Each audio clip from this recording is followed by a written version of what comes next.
Hello and welcome to the EDHRECast. My name is Joey Schultz and I'm joined as always by my fantastic co-hosts. First up, he puts the tricks in Strixhaven. It's Matt Morgan. You know, Joey, I heard Dana actually was caught chewing on an electrical cord, so his wife had to ground him, actually. But he's doing better currently, and you might say he's conducting himself a little bit better. Okay, wait, Matt, is he conducting himself? Is he thunder conductor or a thunder collector? Because it says two different things on his card. Jewel not believe just what he was doing exactly, actually. This guy. I'm not sure what exactly, but we'll find out.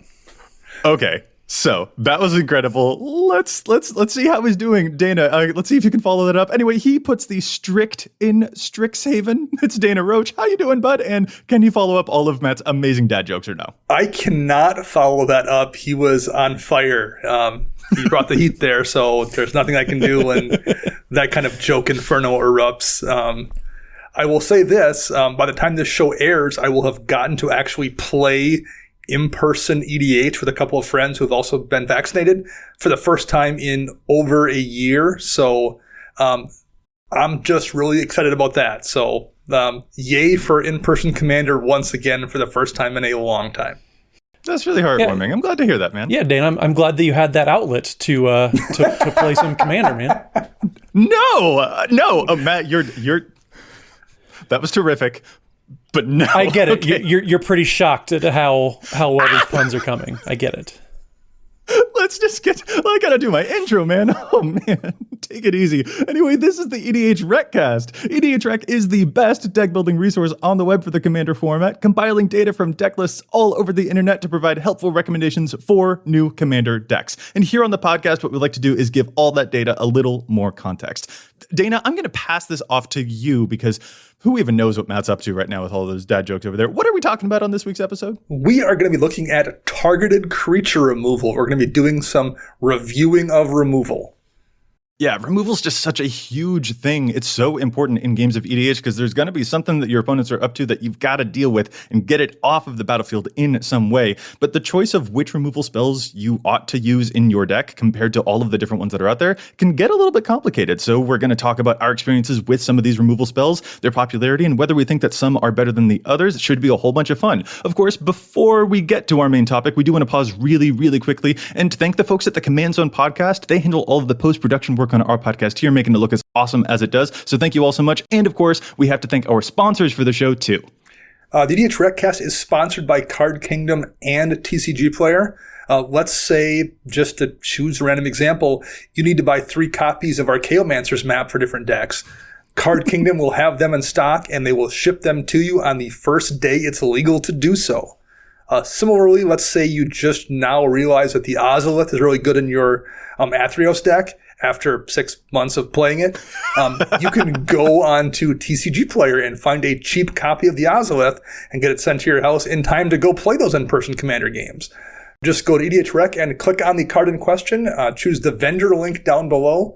Doing so supports both the site and the show.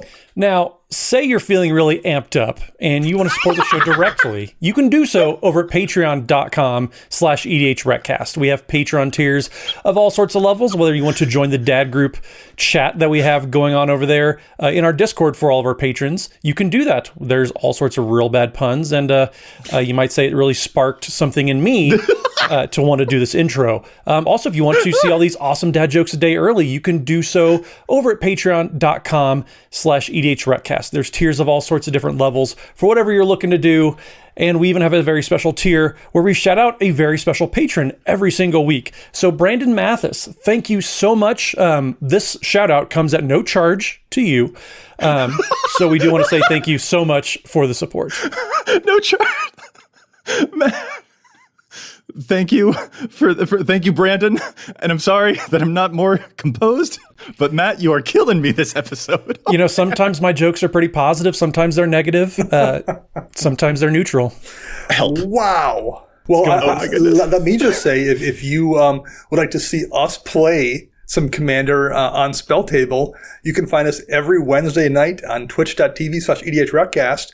And this week, we'll be joined by Brandon from the Booster Tutor YouTube channel. So stop in and watch some fantastic Commander getting played over the interwebs. Yeah, and we gotta say, like, the stream we are playing via Spell Table, which is such a huge thing for us to be able to play remotely with folks, but the stream itself doesn't look like just Spell Table. It's really, really juiced up. It looks really super awesome. We've got card images on screen to help people following along. It's a really great community, so definitely check it out. Twitch.tv/EDHRECast every Wednesday evening. It is a whole bunch of fun. You should definitely tune in, and it's awesome to have as many cool guests as we've been able to have on there. Yep. We've had Joe Johnson on at Black Nito on Twitter. It's just been so much fun to have a whole bunch of folks on the stream.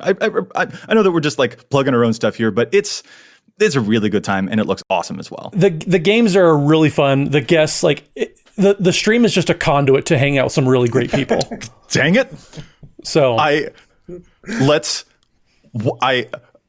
I'm shook. I'm not gonna do well presenting a podcast this episode, and I'm sorry, but Matt, you're taking me on a ride. Joey, I know some of these jokes, they might hurt, but we got a show to get through. You got to pull it together, bud.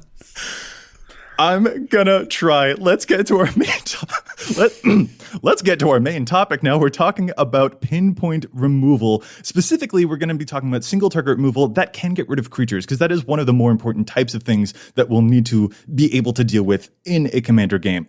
And also, if we were to, try and talk about anything that can remove artifacts or enchantments, that would be a much longer episode that we may not have time with, because we do want to compare and contrast some of these removal spells, including some new ones that are coming out in Strixhaven that can deal with creatures, because there are just so many to choose from now. So, Dana, I'm going to specifically pass this one off to you because I'm afraid of the dad jokes happening even more. I thought I was afraid before, but I had no idea. So I'm going to pass it off to you. What are some general ideas that you have when it comes to choosing the removal spells that you put into your EDH decks?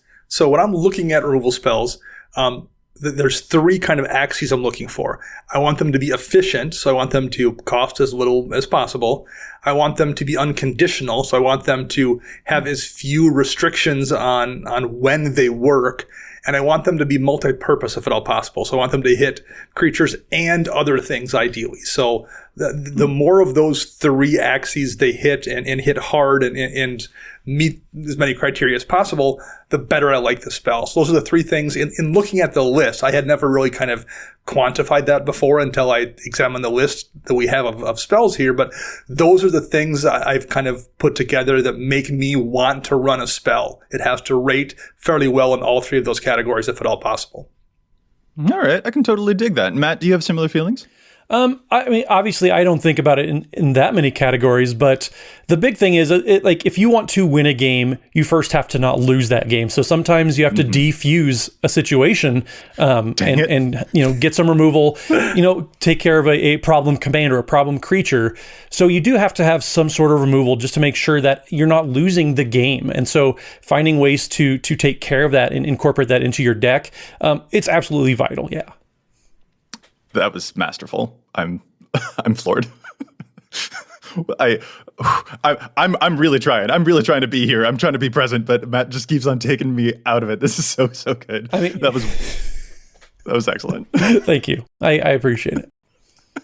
You're welcome. I was worried that you were about to dad joke me again, but let's just move on. Let's actually get to some examples of removal spells. Specifically, let's organize them by converted mana cost. Mana value, so that we can get through the list more efficiently. And let's actually start with that point efficiency that Dana brought up. We're going to start at the lowest mana curve. So that is definitely hyper efficient when it comes to just how much mana are you actually using to get rid of a problem on the other side of the battlefield. Matt, take us through a handful of examples of 1 mana removal spells, especially, I think this category includes some of the most famous cards in EDH. Well, yeah, some of the most famous cards. We have Lightning Bolt. We have Dang it. Shock. Spark Jolt. We're not. Nope. Dana, how about you do it? I've learned my lesson. So the first two here we'll talk about are very similar. They are brothers from another mother, basically. We have Swords to Plowshares and Path to Exile, two of the most played targeted removal spells in the format. Swords is in half of the decks that can run it, and Path is in 30%, and I'm frankly surprised the numbers aren't higher than that. I think that's fair as well. Specifically, Path has been a little bit more expensive until recent years. And even then, I don't know, those are cards that can always kind of climb up, but Path especially because it just had fewer printings than Swords of Plowshares. But those things are just absolutely top of the line. But here's the thing, I wouldn't stop there when it comes to 1-mana removal spells. Granted, the exile that these are able to do can get around tons of big problems, indestructible creatures, that's a whole big deal. But I would honestly include as also top tier 1-mana removal spells, Rapid Hybridization and Pongify, which are blue. 1 mana destroy a creature and the owner of that creature gets a 3/3 token as recompense, which is just like, I don't care about that token. Your big problem is gone. I've gotten rid of your commander for 1 mana. I love those things. Yeah, just the name of the game here is just pure efficiency. Like, there's a little bit of a trade-off with all of these cards, whether it's, letting an opponent gain some life with Swords to Plowshares or with, the Rapid Hybridization and Pongify, giving them a 3/3 token. Yes, it could be considered a downside, but when you think about it in terms of, would I rather let this commander hit me for oodles of damage or, let them win the game right here and there, having 1 mana for a little bit of a downside to survive long enough to play another turn, that's absolutely vital. And so just being able to only hold up 1 mana as opposed to 2, 3 or more, it's worth what little downside there could be because you are ensuring that you're actually surviving the turn. Well, and if you're talking about the things I talked about, efficiency, these are 1 mana spells, Swords, Path, Hybridization, Pongify. That's as efficient as it can realistically get. Yes, there's a few spells where you can cast them for free, but for the most part, that's next to nothing. They are relatively unconditional. Swords to Plowshares, if it's a creature, it just kills it. It doesn't care if it's a 40/40 or a 1/1. It doesn't care what abilities it has. If you can target it, it's gone. Even indestructible in the case of Swords and Path, they're exile effects, so it just gets rid of the thing regardless. Hybridization and Putrefy don't deal with indestructible stuff, so that's, I guess, a minor downside, but they just kill most things. It doesn't care. Similarly, it doesn't care about the power and toughness. It just solves your problem really efficiently. So while these aren't multi-purpose, it's just creatures, the fact that they are unconditional for the most part and efficient makes up for the lack of utility. And they are fantastic, and I would have a tough time myself not putting both in any decks that can run them. Both white spells in any white deck, both blue spells in any blue deck. Yeah, and the unconditional part kind of rears its head when we consider there are a small handful of black 1 mana instant spells that also can serve as removal here. The ones that come to my mind are Defile and Tragic Slip. Tragic Slip, if a creature has died this turn, you can give something -13/-13, which also, that's going to get rid of nearly anything, and that would also get around indestructible. Defile is -1/-1 for each swamp you control, so those are also good, but Dana, like you've said, that's a condition. Those won't always kill something because Tragic Slip, something might not have actually died on the turn that you really need to get rid of something that can't be destroyed. Like, those can be some small steps that you have to move through that can sometimes prevent those spells from being as impressive as what your other stuff can be up to in this mana slot. Well, and kind of like what you said about the black spells, that's a big reason that we don't see any red spells that are really highly played in Commander at this 1 mana slot, because they're all damage based, they're all conditional. But right. Whereas the white and the blue options that we talked about, those are 1 mana, and like you said, unconditional. They destroy, they exile, they get rid of the problem. They don't deal a certain amount of damage like Lightning Bolt does, or like Defile does, where it gives -X. It's get rid of it, it's gone, no worries. In the case of Defile, for example, I play Defile in a mono black deck. I don't know if I would play it anywhere else, but in a mono black deck, that condition kind of doesn't exist because, when 4 out of your 5 lands tend to be swamps in a mono black deck, for the most part, it just kills stuff. It's going to be, on turn 1 or 2 or 3 or something, it might only give the creature -2, -2, -3, -3, which tend to be the toughness of creatures you see at that early stage in the game. And when someone plays something big later on, you tend to have enough swamps to kill it too. So in the deck where Defile generally gets ran, the condition kind of goes away there in that deck. So I like Defile a lot in mono black in particular. Yeah, it's one that I've got a shakier relationship with, but we've spent a lot of time just talking about 1 mana spells, and frankly, there's not even a whole lot at 1 mana, and things really start to expand as we move up and up and up. So, Matt, how about now we expand things into the 2 mana slot? There's a whole bunch of other types of removal spells going on here. What is it that we've got going on? Well, I won't pain you with Lightning Strike and Lightning Helix, so I'll go with Despark instead. That's a totally viable removal spell, right? Another electricity pun. But it's relevant. You, master of your craft. I do what I can. Absolute magician. So D-Spark actually is a viable card for all puns aside. D-Spark it's in that 2 mana slot, and it has a little bit of a condition, but it also unconditionally gets rid of things. It's an exile effect, has a limited amount of targets, but it's in the same category for me at least as stuff like Terminate maybe, which is just a black and a red for destroy target creature. Instant speed is a big thing that we haven't really mentioned yet, but is very important to point out is a lot of these answers, the ones that are especially the most played in the format, happen to be instant speed and have these stipulations of destroy or exile target creature. Yeah, that's actually a really big thing. Probably should have mentioned it up front, but we'll talk about some sorcery speed versions of removal a little bit later on in the show, because there is a different conversation to be had around the stuff that is worth it at only on your own turn space versus being worth it when like someone is attacking you with a huge creature and you need to remove it right there on the spot. That is a really big, important component to why you run removal in the first place.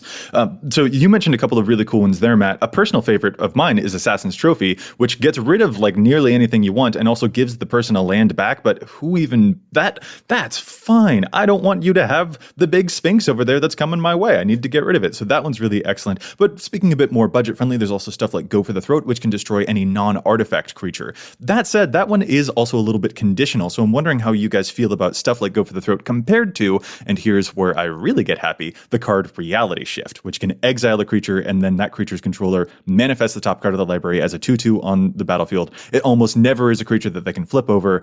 I feel like of the options, Assassin's Trophy, obviously, I'm certainly going to reach for that first. But the next one on my list when it comes to 2 mana removal, I love me some Reality Shift more than I love something like Go for the Throat or even D-Spark. I mean, yeah, like all of these are obviously efficient as well, so that makes a big difference there. Reality Shift being an exile effect, I think, is a really big deal. Maybe you're playing a Reanimator deck where you want to steal stuff from graveyards, and in that case, maybe it isn't. But like, if you're playing against a Reanimator deck, Reality Shift, getting rid of the thing for good most of the time, is pretty valuable, I think. Additionally, Reality Shift has some kind of neat utility in that I've used it on more than one occasion to deal with someone who's a top deck tutor. They vamp tutored for something that I was fairly certain wasn't a creature, and I've just Reality Shifted the first viable target they had just to force them to manifest that thing that I knew they couldn't then unmanifest. That's really clever. I love that. I've used Sir Conrad's activated ability in a similar way, which is really, really maddening to anyone who has the misfortune of coming across it. But Dana, I love the trickery there. Well, in some way, Go for the Throat doesn't have the utility, but it does have, talked about a restriction there. It is conditional in that you can't hit artifact creatures with it. But in Commander, yes, there's a Golos or there's a Brea as commanders that you'll see on occasion, and there's definitely good artifact creatures. But unless you're playing against a dedicated artifact deck, for the most part, that's not that much of a condition. So that's another example of a spell where the efficiency of it and the fact that it's not that conditional really makes up for the fact that it's just creatures and it's not very multi-purpose. Yeah, and in the 2 mana spot too, it gets kind of crowded. Like the 1 mana spot that we talked about, there wasn't a whole lot of competition there. But even once you get to the very next category of 2 mana, it does get crowded really fast because yes, Black has Go for the Throat, but Black has a ton of target removal options in the slot, and you even have stuff like Liliana's Triumph, and you have Edict effects where you get opponents to sacrifice creatures as well. So this field, there's already a ton of competition trying to fill in, so few removal spots in any given deck. And it comes down to what are the trade-offs you're okay with? Like if Assassin's Trophy, are you okay giving them a land if you're, being a buzzkill and getting rid of their Ugin? That's something that you often have to weigh out. So it's just, there's tons and tons of options, and there's only going to get more as we go up in the mana cost. Buzz, I see what you did there. Yes. I cannot believe you. I had to slip it in. I love it. But yeah, no, like what you're saying there is absolutely true.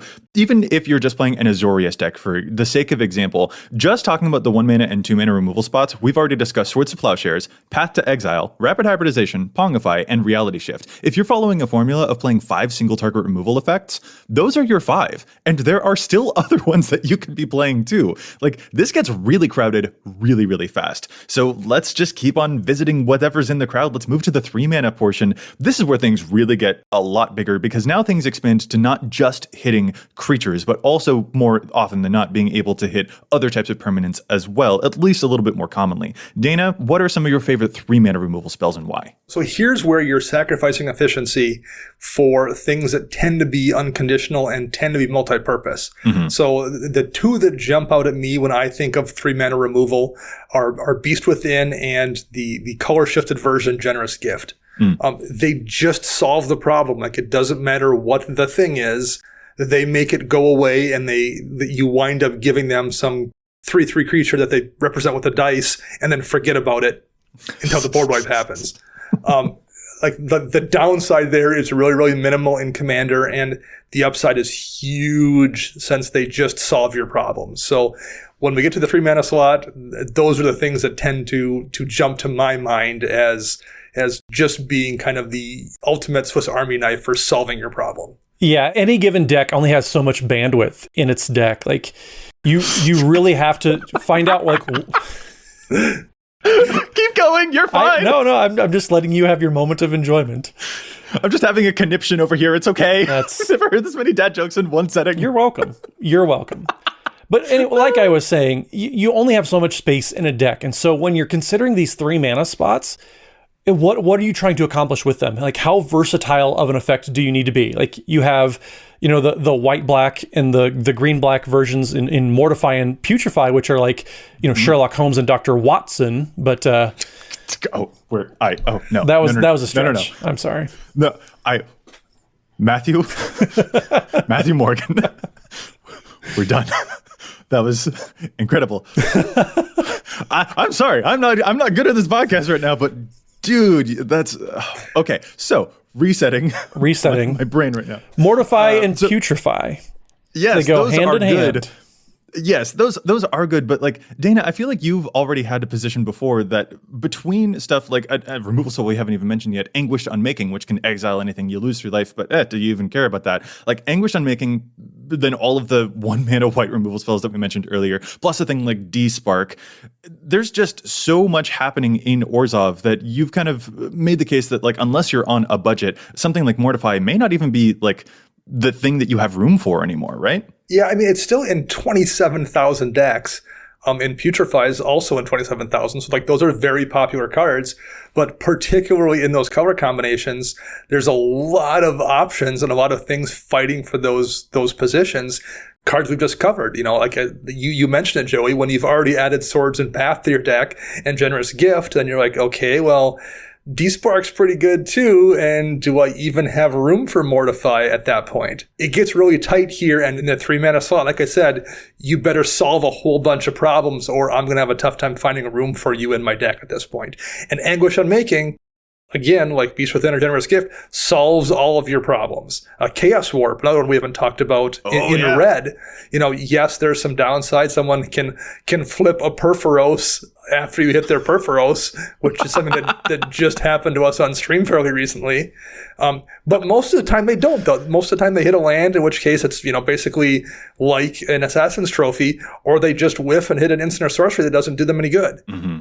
Yeah, no, like, just by, like, if you're building a Mardu deck, all of those things that you mentioned, you just named off like 8 removal spells or something. Right. You can't cram them all into one Mardu deck. There is not room for all that single target removal. It's also just not necessarily game efficient for you to pack with too much removal. Some types of decks, especially if they're a little bit more controlling, maybe they can get away with it a little bit more about having specific pointed removal spells. But like, using a removal spell on just one opponent and whatever their permanent is, you've got 2 other opponents who didn't have to do anything, and one of their problems is gone too. So running too many single target removal spells that's also a balance issue that you have to do, on top of the fact that there's just not enough room because there are so many options. Well, and speaking of options too, like, we haven't even started to discuss, one of the most famous removal spells in Murder. That's kind of the basis for so many different variations in black. Like you have Hero's Downfall and all these, 3 mana, black, and 1, destroy target creature, and sometimes there's just a twist on it. Like Hero's Downfall, you can hit a Planeswalker as well. So it's just how much flexibility do you get baked into any of these spots? And we've only been talking for half an episode, and you can already just see like how crowded this is because we're only touching just the tip of the iceberg with so many of these different options. Right. And another one that comes to mind here, Bedevil, black, red, destroy an artifact, creature, or planeswalker. Another variant on that. Again, if you're building Mardu, which one of these are you able to play? Because there's just too many. Like you could just build an entire suite of removal just in the 3 mana slot. It would be extremely flexible for sure in that Mardu deck. Mm-hmm. But like you said, there are some just very, very efficient options that we've already discussed. And that's not even counting the more expensive options that we haven't discussed yet either. True. But that's just it. Like when it comes to these, I start getting very choosy. I look at a card like Bedevil and I'm like, this flexibility is interesting. But if I've ended up paying 3 mana to destroy an artifact, I feel like I've lost on some value. So I don't know if I would run this in Mardu. So I'm probably not going to consider that when it comes to something like Murder. Great for a budget. But if we are tuning things up a little bit more, it is one of the first to go in exchange for a completely different color of spell. If I'm in white or if I'm in blue, I'm going to be reaching again for those Pongifys. This is just a very crowded field it accelerates so quickly into you do not have enough slots. So being choosy with them is really important and finding ways that they can synergize with the mission of what your deck is up to or the stuff that your deck specifically needs solving. I mean, that is what makes Chaos Warp so awesome, is that is one of Red's only ways to efficiently get rid of an enchantment over there after all. Well, I mean, Hero's Downfall was a big deal in Theros. That was it was a murder that also hit Planeswalkers. It was a strictly better murder in most cases. And I remember when that card came out, people being super excited about it, having a chance to upgrade to that in their commander decks. And, it's still in 12,000 decks, but it's kind of fallen by the wayside because there's just so many better options. Basically, unless you're in mono black, the competition is just so fierce, particularly at the 3 mana slot where things can solve more problems than just creatures and planeswalkers. It's fallen by the wayside. And I mean, that's true of me as well. I think I only run it in mono black at this point. I mean, we've talked a ton about all these 3 mana options because this is where you really get to storm through all these different options. But 4 mana slots, you still have some very, very good options coming up here. You have Utter End, which is another one of those Mardu removal spells. And that's just exile target permanent for 2 and a white and a black. And there's so many different removal spells that you can pick from. And man, there's a lot of times they're going to start coming with upside even now too. Oh yeah, another one that I want to say it kind of took people by storm a little bit was Death Sprout, which came out in one of the Ravnica sets. 1 black, green, you destroy a creature and you search your library for a basic land card and you put it into the battlefield tapped and then shuffle your library. That one was a card that I feel like a lot of people were really, really interested in. And it is not a card I've even been able to put into a deck because with a bunch of other removal going on, I just don't know that I have room to hold up a 4 mana creature-specific removal spell, even if it is one that gets me a land. I just don't know that the efficiency is there, the versatility is there, but also just that the room is there because we already have so many other ones that I have to wait through before I even get to this one. Yeah, I like Deathstroke a lot, but it feels a bit like one of those cards that we would have all gone crazy for if it would have came out back in Innistrad block. But the game has just gotten just a notch more efficient than that, and it just doesn't quite feel like it makes the cut most of the time. Because like you said, 4 mana is a lot to leave up, absolutely.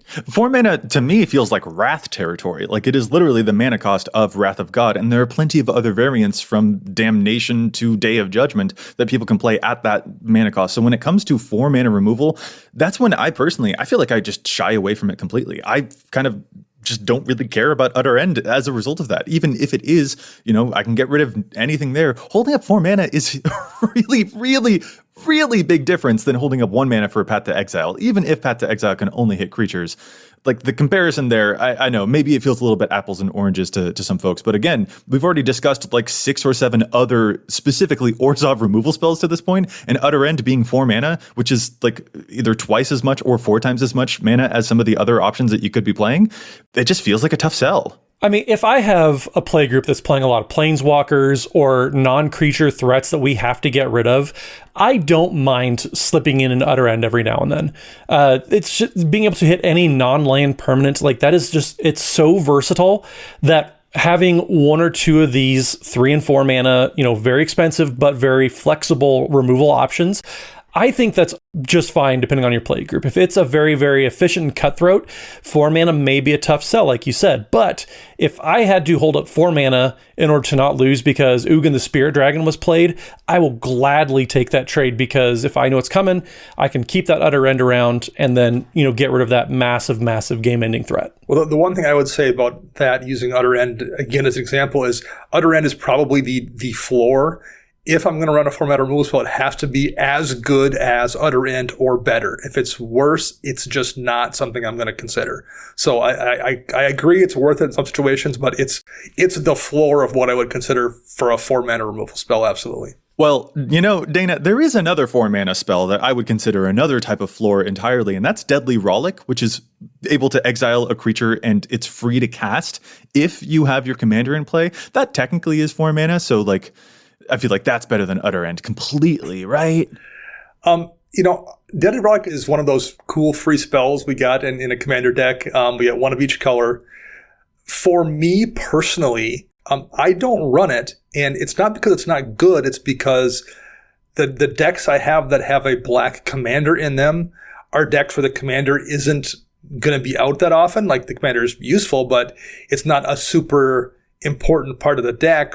Whereas some of your black decks, Joey, you're built around having the commander out as soon and as long as possible. So I think that's the real difference here, I think. Well, no, I was being almost entirely facetious when I was doing that whole bit about bringing this card up. I think I play Deadly Rollick in my Virtus and Gorm deck because I do have 2 commanders, and that doubles my chances of this spell being free. But I don't know if I play it a whole lot of other places. For one thing, it's expensive to get a hold of. So Sure. That is certainly the kind of thing that's going to hurt its inclusion rates. Let's be real. But also, having my commander in play is a type of thing that I actually have to choose pretty carefully. When I want to cast my Sir Conrad or my Marin, I need some assurances that's not immediately going to wind me up the creek without a paddle, which Matt is very intent to do because he will use his Path to Exiles or his Swords to Plowshares on my Sir Conrad. How dare he? So yeah, this removal spell is not really as free as I want it to be. Even if it can exile a creature, there's a big condition on that one that I don't know. It reads better than it sometimes plays in my experience. Then again, if you're playing something like Mogus Goddess Slaughter, where your commander's always going to be in play, absolutely go off. That's an amazing spell to include there for sure. Well, Joey, I hate to give you a sudden shock, which is an actual Magic card 2-mana removal option in red. But I feel like we do need to move on to a certain segment of ours. Yes, let's do that. We've gone through a bunch of those instant speed removal spells, but let's also pause real quick away from those removal and talk about challenging some stats, because it is one of our absolute favorite segments here on the show, because there's just so much data on EDHREC, but we don't always agree with it. Sometimes we think that cards see too much play or too little play. So before we round out our end of the show with even more removal spells here, let's take a brief pause and challenge those statistics. Matt, you seem eager to start us off. How about you go for it? Sure. Well, this week I have the listener-submitted challenge stats, and this is actually a pretty good one. So, a 1 Stalker Texas Stranger in our Discord. Must be a big Chuck Norris fan. I get it, man. They had a very, very good challenge, though, that I think has some potential to really do some work. So, the Commander is the new Precon Commander, and I know Joey doesn't like preemptive challenges. I love them. So, Stalker, I'm going to give you this as well. So just to tickle Joey a little bit. But Ossiger, the Reconstructed, that is the new Boros face commander for the Boros or Lorehold now, colored pre-constructed deck. It's 2 red and a white for a 4/4 giant artificer. Has several different abilities, but the big one that they kind of key in on is where you can pay X and tap Ossiger and exile an artifact with mana value X from your graveyard, and you create 2 tokens that are copies of the exiled card, and you can only activate that as a sorcery. So the card that Stalker is challenging here is Garrett's Belligerence. So that's also from a precon a couple of years ago. Garrett's Belligerence is X red for a sorcery that reads, Garrett's Belligerence deals X damage divided as you choose among any number of target creatures.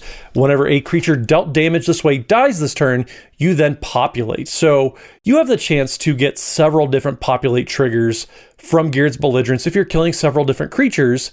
And as Stalker points out, with Oscar, you're creating quite a few tokens of just many different artifacts. And looking at the typical Oscar page so far, there's a lot of mana rocks out there too. So chances are you're going to be able to supercharge Garrett's Belligerence for X equals 10 plus, probably pretty easily. But also there's probably going to be some pretty valuable artifacts that you want to be copying and populating those tokens that you've already made with Oscar. Destroying, 3 or 4 tokens of your own even, say you have, some small 1/1s and 2/2s, killing those even with your own spell, just for the sake of populating, that's still not a bad fallback option. Now, I don't think that this is going to be a super must play, but as Stalker points out, it's not showing up on Oscar's page at all so far, and it probably should be somewhere on there because of the potential to really take over a game. So Stalker, I really appreciate this pick. It's pretty great. So Stalker and Oscar, whatever you got to do, man. But yes, this is a very great pick. Yeah, populate effects in red are pretty hard to come by, so this is a pretty creative one to go out of left field to find something else. I like that. I've also got an X spell as my challenge, and that's the card Animist's Awakening. 1 green and X mana for a sorcery that reveals the top X cards of your library, and you put all lands from among them onto the battlefield tapped, and the rest on the bottom of your library in a random order. If you also have Spell Mastery, meaning 2 or more instant or sorcery cards in your graveyard, you will untap those lands that you just put into play. This strikes me as yet another card that looks a lot better than it ends up being. It's in 6,500 decks still, and I do say still there. If you're looking for lands, I do not think this is a good ramp spell, even if you're looking for a lot of lands. I have absolutely seen cases where people put 8 mana into this thing and get just 1 or 2 lands, and then only those 2 lands will untap with the Spell Mastery effect. If you're playing landfall decks are also, they've got so many options. I don't think you've got room for this one, even when you're on a budget. Animist's Awakening, I think, is a trap card for landfall decks. Find some other types of ramp instead of this one. Well, we were just talking about one of those cool free to cast spells that popped up in Commander decks last year. Deadly Relic. So on that same topic, I want to talk about Deflecting Swat, which is also a free to cast spell if you control your commander. And it's 2 in red otherwise, but what it does is it lets you choose new targets for a target spell or ability. So because this isn't one of those things that only work when your commander's out, people tend to generally run it in decks where they're using it to save their commander. It's a way to deflect one of the many removal spells we discussed away from their commander onto something else. The problem is it costs like $30 despite being in 20,000 decks, and that's really expensive. Do you know what doesn't cost $30 and costs 30 cents instead? That's Bolt Bend. Yes, I'm so happy that you did that, and also it's an electricity pun. How did you There we do go. this? It's perfect. like we planned this almost. No, we really didn't. But yes, Bolt Bend is so good. Keep going. Bolt Bend is 3 and a red, and you change the target spell or ability with a single target. However, this spell costs 3 less to cast if you control a creature with power 4 or greater. So yes, it's not free, but if your commander costs 4 or greater, or your deck is filled with creatures that cost that have power 4 or greater, this is dang close to being free to cast, to do mostly the same thing as Deflecting Swat, and it costs a quarter basically to pick up if you want one. So there's a lot of cases where you're running Deflecting Swat in your deck to save that commander. You should look and see what the default power of that commander is, because there's a whole lot of situations where Bolt Bend is functionally a second copy of Deflecting Swat. I love that card so much. I love this challenge. Yeah, Bolt Bend can sock it right into that same spot in the deck, and it's so good. Yeah, I really like this pick, Dana. Matt, you are amazing. You are on it tonight. I don't even know what you've been into, but it's working for you. Keep with it. I've been watching Extreme Alaskan Electric Workers Union on Lifetime. I don't even think it's a real reality show, but it should be. That's because it's blacked out here. So Nope. All right, let's get back to our main topic. We're talking about removal, and I might need to remove Matt from the show for us to be able to keep talking about it. I'm really sorry, especially if folks are just listening and they can't see how beet red with laughter my face is right now. Matt, you terrific human person, you. Let's talk now about some stuff that I know that you can be, you've got a lot of thoughts about when it comes to removal effects that can get rid of a creature or any type of thing, but especially that at least has the option to get rid of a creature that function at sorcery speed. There's a couple of different options here, including some sorceries, including some creatures that can destroy other creatures, including some enchantments that can do it. Tell us about some of your favorites when it comes to the much slower sorcery speed types of pinpoint removal. Well, I mean, there's tons and tons of different options here. The ones that I'm probably the biggest fan of, because of the way they're able to deal with commanders specifically, are enchantment-based removal spells.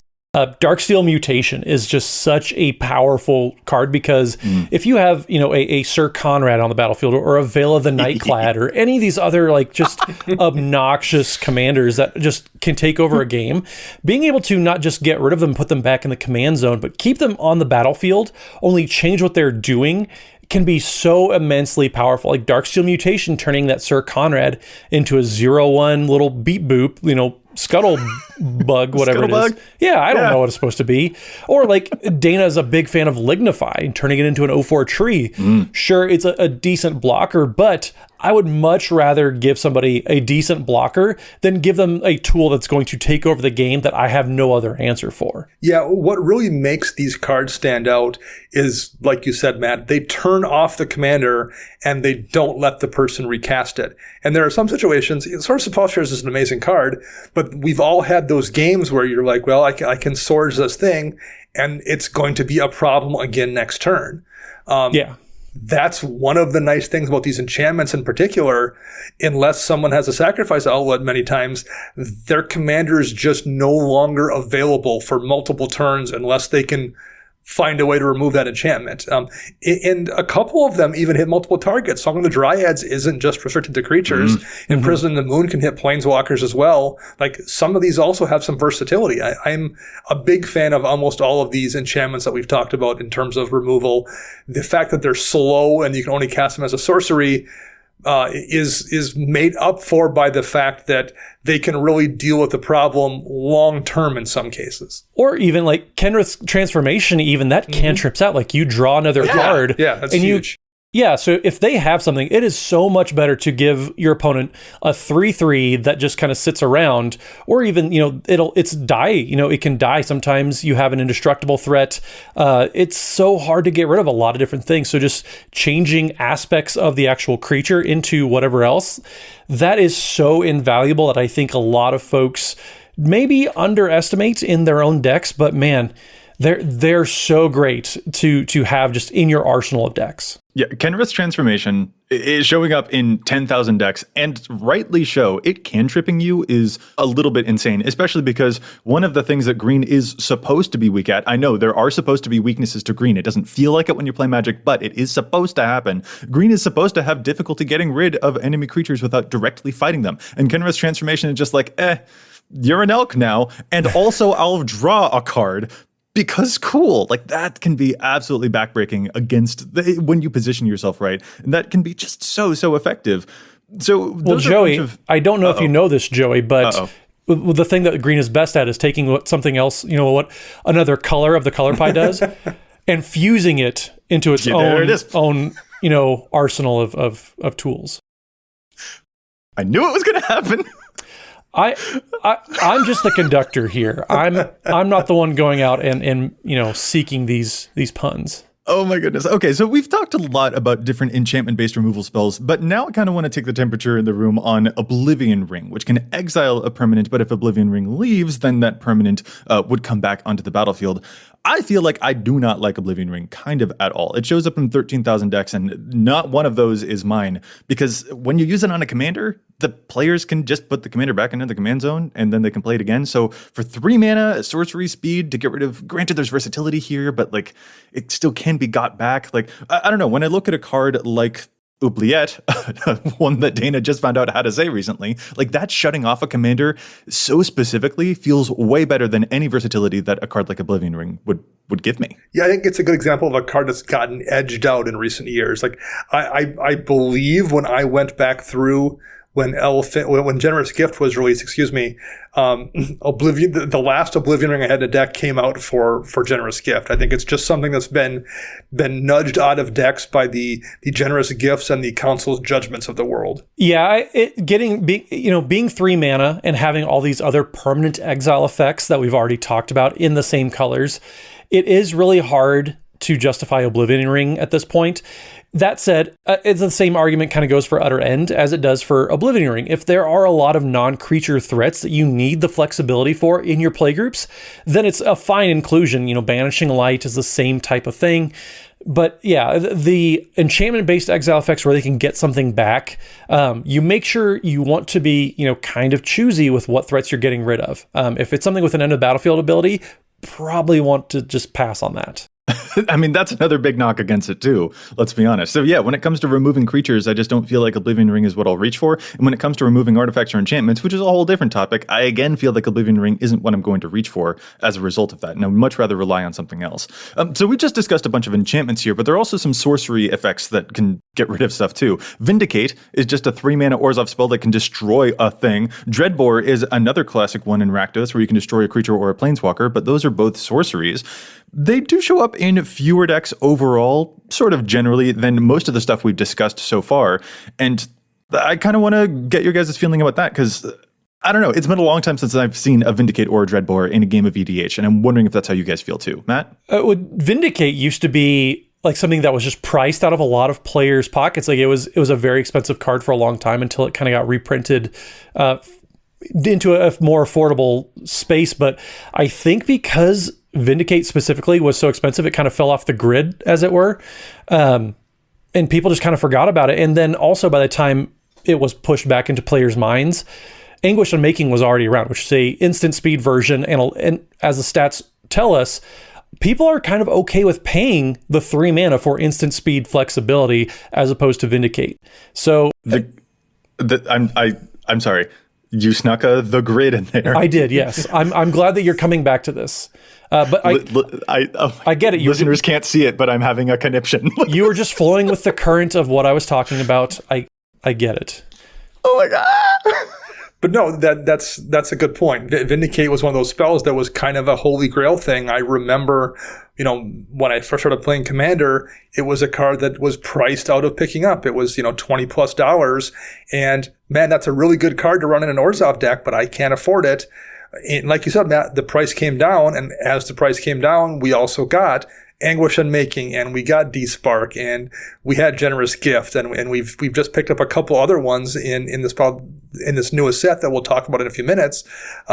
Competition has really hurt Vindicate as well, in addition to the fact that it was just priced out of decks for a long time. Yeah, and here's another factor that, especially when it comes to something that is sorcery speed, something that really distracts me from a whole bunch of the ones we've just discussed is that if I can play a Ravenous Chupacabra in a deck that abuses the fact that my creatures are dying in Aristocrats or Reanimator, I can bring them back. Like, that is going to push out a whole bunch of other types of removal, because I can keep getting that one back, or I can attach a Skull Clamp to it and sacrifice it like my deck wants to do. So your removal coming in the form of creatures instead of something like enchantment or a sorcery, that can also be the type of thing that a deck is primed to manipulate. Just like a Darksteel Mutation might be manipulated by Tuvasa because, hey, that's another enchantment, you get even more benefit that way. Something like Ravenous Chupacabra, I want to sing when I draw that type of card in a Reanimator deck, because that is the thing that I can continually bring back to just ruin Matt's day. Even Kendra's Transformation, you mentioned the cantrip on there. If you have the ability to blink things, so you blink Kendra's Transformation and then just put it back on the same target again, you're out almost nothing, and you've got a free card. Whereas you really can't do that with like something like the Dreadbore. It's a one and done for the most part. So, okay, guys, now is sort of where like all of this has kind of been leading up to, because we got a handful of new removal spells that look to be pretty efficient and versatile. In Strixhaven, we've got new cards like Mortality Spear, a 4-mana instant. This spell costs 2 less if you have gained life this turn, that destroys target non-land permanent. In Golgari, quite an interesting one there. Or the new Resculpt, that is a 1 and a blue instant that exiles an artifact or creature, and its controller gets a 4/4 blue and red elemental creature token. There's actually a couple of other ones here, but let's just start there. Strixhaven has introduced a couple of other new removal spells. How are we feeling about them, and how do we think they fit into all of the other removal spells that we just discussed? Dana, what's your take? You mentioned Mortality Spear. I don't have a deck that gains life consistently enough to really consider it. I think your deck really has to go hard on the life gain theme to be able to use that efficiently enough to consider a slot for it. So it seems pretty niche to me. It's going to see play, but I think it's going to be difficult to make work the way you want it to work unless you're playing a really super specific deck. On the other hand, you mentioned Resculpt. Ravenform was a card that came out in Kaldheim that I didn't think was good enough at sorcery speed, and even though it did hit artifacts, the fact that the token it makes as a flyer is kind of a big deal.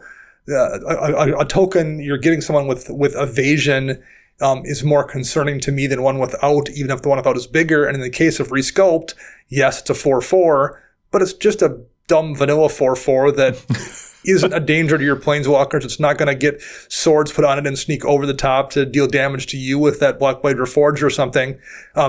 So instant speed hit an artifact or a creature. I think a Resculpt is legit, and it's good enough to run in a whole lot of decks with blue. Yeah, a lot of these spells are kind of hard to evaluate. So like Mortality Spear, and then Baleful Mastery. That's another card that has a kind of a deadly Rollick type of feel. So Baleful Mastery is 3 and a black for an instant, and you can pay 1 and a black rather than pay its mana cost. And if you do pay the 1 in the black, target opponent, or an opponent, draws a card, and then it just turns into exile target creature or planeswalker. So kind of like Mortality Spear, kind of like Deadly Rollick, where it's got a dynamic mana cost. Essentially, it's not a static one; it's dynamic, and yet.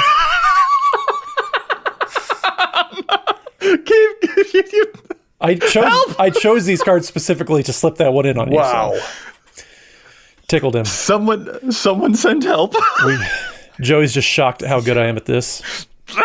We talked about Go for the Throat before, and I feel like, at least in my case, I have one deck running Go for the Throat still. I'm going to replace with Baleful Mastery. I feel like, for me, being something that can exile stuff with no restrictions versus Go for the Throat, which is destroy and can hit artifact creatures, plus I am also going to be able to deal with planeswalkers with it, is worth the trade-off of giving one person a card. And it's not the person whose stuff you hit necessarily. You can pick the person who's mana screwed and is never going to be a threat, or the person that's going to die next turn because they're at 2 life. Yeah. Or you can make a deal with the person and play politics. So I feel like that downside isn't that big of a downside for something that's going to solve a whole lot of problems at 2 mana at instant speed. Yeah, it's just hard to evaluate some of them with these different mana costs, because how reliably are you going to be able to negate whatever it is? With, like you said, with Mortality Spear, how reliably can you gain life? With Deadly Rollick, how often are you going to have your commander out? And with Baleful Mastery, like, how often do you not want to give an opponent a card? Those are all kind of questions you have to keep in the back of your mind with these alternate mana costs. Yeah, when it comes to Mortality Spear, like, that one feels to me like it will be a slightly worse utter end most of the time. And it also kind of feels to me like a Tragic Slip. Like, something has to have died for Tragic Slip to be as amazing as it is. And Mortality Spear, you have to have gained life, and that can be trickier than it looks, or at least it's situational in a way that you may not 100% be comfortable with. And so a more dedicated theme there is going to really serve you well. It's interesting to hear you guys' thoughts on Baleful Mastery, because I'm not sure I feel the same way. For me, the condition on Baleful Mastery feels like a really big problem when it comes down to a point in the game when you're just a one-on-one. If you've only got one enemy left, that extra card could actually make a pretty big difference, I feel. So that one actually gives me a little bit more reservations than the other ones. I'm not sure that I would make room for Baleful Mastery in the way that, Dana, you seem to be singing its praises. I've found that the card draw off of Arcane Denial doesn't hurt as bad as I had imagined it once would, just because the problem you're solving with Arcane Denial as a counterspell is a problem that has to get solved. I feel like if you're target removing a creature, it's also that level of problem, and I feel like I will not be that concerned about giving up one card, particularly because in this case I can sculpt that, whereas I never can with Arcane Denial. So I guess we'll find out, but I'm relatively hopeful for Baleful Mastery. It's just really interesting, like how you guys are generating, these alternating views on it, and it's the same card, but you guys are almost like on polar opposites as far as like how you're approaching a single card.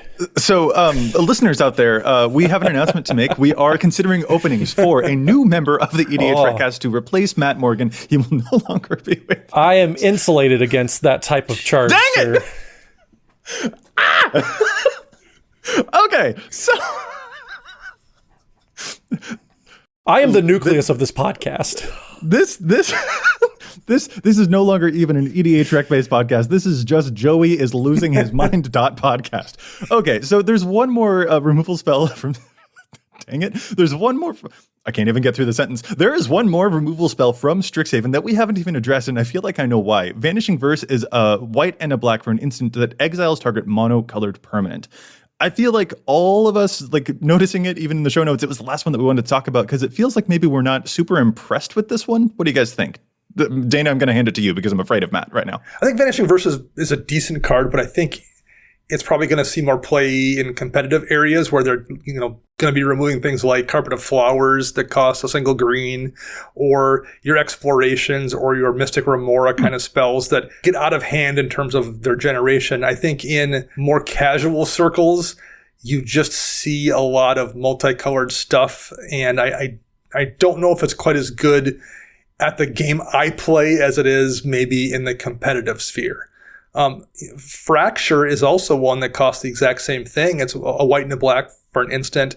Destroy target artifact, enchantment, or planeswalker. I think given the choice, at the tables I play at, I think Fracture probably destroys more things I want destroyed than does Vanishing Verse. I feel like that's a really interesting comparison right there, Dana. That's kind of illuminating something about why I don't necessarily like Vanishing Verse a whole lot. Fracture, that you just mentioned, doesn't hit creatures at all. So it's technically outside of the realms of what we've been discussing in the majority of this episode. But I feel like Fracture is going to hit basically the same amount of things as Vanishing Verse. Most people are playing commanders that have more than one color. And there are famous things like a Blightsteel Colossus that a Vanishing Verse is not going to help you out with because those are not monocolored permanents. And sometimes those are the biggest things on the board that you really do need to get rid of. So Fracture being able to destroy something like a Smothering Tithe or like a Rhystic Study is also going to end up being kind of the same use case as Vanishing Verse. So that's just why, in addition to the fact that we've got the other things like the D-Spark and plenty of the other Orzhov removal spells that we mentioned before, something Vanishing Verse, I feel like just it indeed does kind of vanish when it comes to Orzhov removal or just removal in EDH in general being as efficient as it is. Well, it's also one of those things that's a little bit tough to control the variables. Fracture, you just can destroy an artifact or enchantment or planeswalker.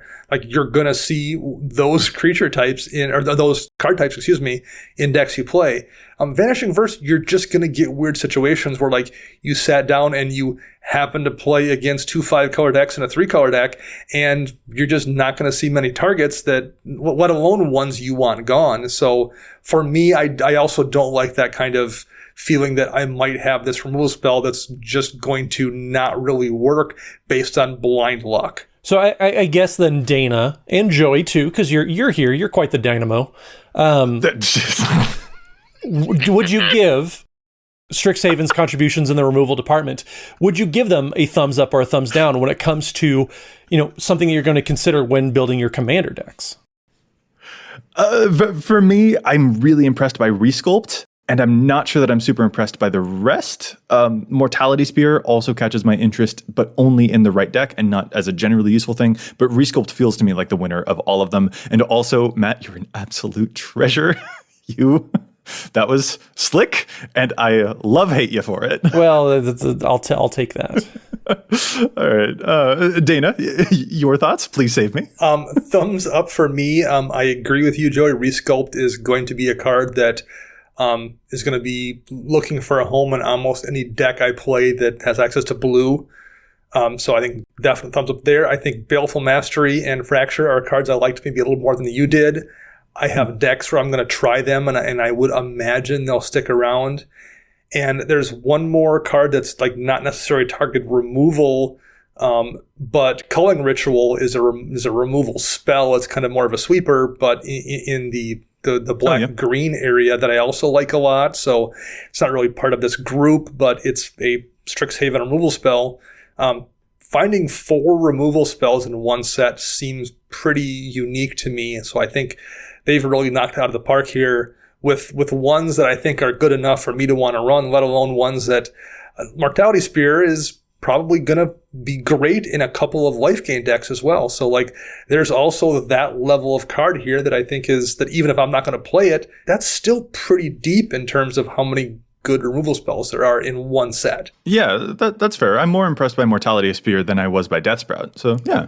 I mean, there's definitely 4, but there's upwards of 6-ish options I think that one set is adding to, and that's a pretty good start when it comes to just one category for your decks in Commander. All right, so that was a whole bunch of removal, so let's remove ourselves from that discussion now. And I just kind of want to wrap up. Matt, did you enjoy that pun, or are you just I saw what you did there, but it wasn't on theme. Fair. I'll take that. Anyway, I did have one other question that I felt was kind of looming over this conversation that I feel is pressing to ask, and that is the question of whether you guys consider counter spells to be removal spells as well. We didn't discuss any counter spells in this episode, but is that something that you think on our part was an oversight, or like do you count counter spells as a completely different category? Matt, where are you feeling with the counter spell situation? I do and I don't. It really depends on what the goal of the deck is. Yes, you're being a little more proactive in saving something, but also if the threat's already on the battlefield, a counterspell is useless. So it goes back to Dana's question at the beginning of the show, where I was talking about, are you able to do it? How flexible are you? And you're taking out half of the time when you could be using a counterspell as removal. So I typically don't. Yeah, but I feel the same way, that they are defensive tools for me. But Dana, how do you feel? I was going to say I do count them as removal spells, but I went and looked through all of my decks that have counter spells, and they have the same amount of removal spells as my decks without counter spells. So I guess that means I don't count them as removal because it hasn't changed the amount of removal I actually run. So despite what my answer was going to be instinctively, that's clearly not correct. I guess I don't count them. Sometimes when you're using counter spells as removal, like it's not good to be the reactor. You have to be the proactive person in there. Was that another reactor? Was that another? Are you? Okay. Distracting myself from that. Yeah, I feel like, to me, I use a counterspell the same way that I would use the Bolt Bend that you mentioned earlier, Dana. Like, that is a defensive tool for me that I use most often to protect my commander or some lethal late game swing, something like that. So I personally don't, but I know that when a discussion about pinpoint removal comes up, counterspells do tend to be a part of that conversation, and just wanted to get our thoughts down about that. Do you guys have any other final thoughts when it comes to all of these different removal spells? Final messages, final things that you want to take home, the most important point you think? Dana, I'll pass it right back to you again, because again, I cannot stand one more electricity pun. But where are you feeling when it comes to looking over all of these variable removal spells that we've got? How are you feeling now with just looking? Sorry, another electricity pun just entered into my head, so I wasn't able to complete that sentence. No. We're just going to pass it to Dana. Just going to pass it to Dana. So I don't think there's a right or wrong answer here necessarily. Is Swords to Plowshares a premier removal spell in any deck that can run it? Yes, but I don't think you're wrong if you just don't like Swords to Plowshares for some reason. So just because we value these cards a certain way doesn't necessarily mean you're wrong if you disagree or you don't run them. That's play the way you want to play. And I think an extension of saying play the way you want to play is some of these cards play differently in someone's hands than they do in someone else's hands. As a sorcery speed removal spell, I have really, really good luck with Council's Judgment, but I've heard people say they don't. I believe that. I'm sure it isn't good in some environments and some metas. I just have not encountered those. I've had great luck with it. So just because someone likes a spell doesn't mean that it won't play poorly for you too. I think a lot of this is, I've used this term before, but it's more art than science to a degree. So do things the way you want to do them, and do things the way that work best for you, I think, is what my final thought would be. Yeah, Dana touched on a really good point. The removal that you're picking for your deck has to be reflective of the playgroup that you are within. So if there are a lot of non-creature threats that people are winning with, typically you probably want to have a little more diverse effects. So you may only have like Ace Swords to Plowshares, and you're playing some of these other removal options that maybe we weren't too keen on. It just depends on, the power level of the decks, and then, how powerful do you want your removal options to be. And yes, I said power twice, trying to get some sort of reaction from Joseph. You didn't on that one. I'm afraid. I didn't transmit anything fun to you. That stinks. No, and it's just been interesting to see which of these spells that we like most, which of these spells that we're maybe not quite jiving on, but there are a few that we did certainly vibe with, and I wonder if we'll have a mutual induction into our decks as a result. I see what you did there. It was a good attempt. It was good. It was good. I was going for top 10 anime betrayals. I've got some to share. So if you need me to give you something, like I'm a battery for these things, so I can lend it out. And with that, it is time to call this episode to a close. Fellas, on the wild chance that any of our listeners would deign to get in touch with us Rascallians, where is it that they can find you? Matt? So you can find me on the Twitters at Mathimus55. Power up your laptops, your cell phones. Head on over to twitter.com/Mathimus55, MATHIMUS55. And don't forget, we have some pretty powerful decks going on. Some radiant guests at twitch.tv/EDHRECast. And Dana, how about you, man? You can find me on Twitter birds at Dana Roach. You can read my articles at EDHREC and Commander's Herald. You can find me once a week on my other podcast, CMDR Central, and you can find all of us together at patreon.com/EDHRECast. And I'm Joey Schultz. You can find me at Joseph M. Schultz on Twitter, and you can find the cast at EDHRECast on either Facebook or Twitter. And if you have a question, you can contact us at EDHRECast@gmail.com. Our thanks go out once again to the whole team at the Command Zone podcast who handled the post-production work on our podcast here. Thank you for putting up with all of these electricity puns. And to our sponsors as well, TCG Player and CardKingdom.com and AlterSleeves.com. You can find all of them using the price info links on EDHREC or by visiting CardKingdom.com/EDHREC or AlterSleeves.com/EDHREC to show your support for the show. Listeners, we will be back at you next week with more data and insights. But until then, remember, EDH wreck your deck before you wreck your deck.